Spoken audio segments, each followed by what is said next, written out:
Alright, so let's start the installation of sticker. Step 1. Yan, 80% alcohol and 20% water. Spray natin sa surface na paglalagyan ng sticker. Step 2. Punasan natin ng microfiber towel hanggang sa matuyo siya. So dapat yung tuyo yung surface niya. Yan. Step 3. Prepare mo yung masking tape. So bali dalawa.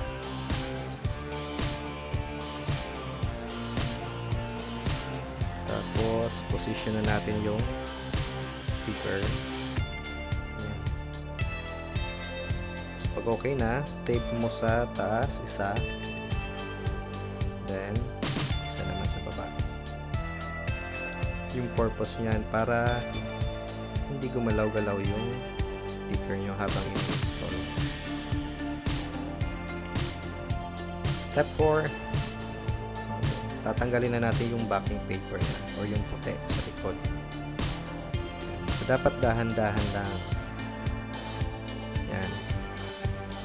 Kasi merong mga small part ng sticker na sumasabay sa back paper. So dapat dahan-dahan lang.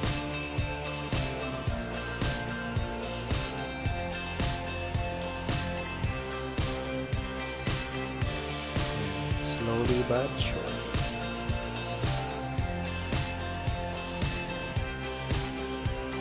Pag natanggal na natin yung half part ng back paper, kakat lang natin siya ng gunting or yung isang cutter na pinakita ko kanina, yung orange.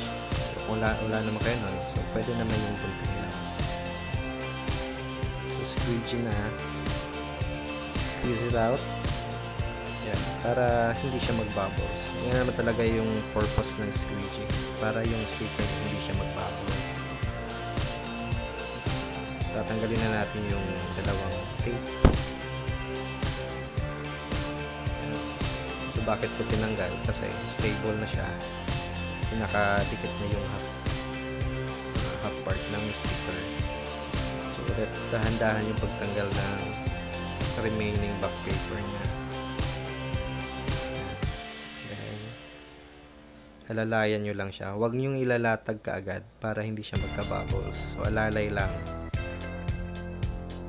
Yan. Squeeze it out para walang bubbles. So, yun. Tapos, squeeze nyo lang para to make sure na nakadikit na lahat ng sticker niya. Lahat ng part. So, tatanggalin na natin yung transfer tape or yung transparent tape sa taas niya. Okay, so that's all. Thank you for watching. And I hope na meron kayong natutunan sa tutorial ito.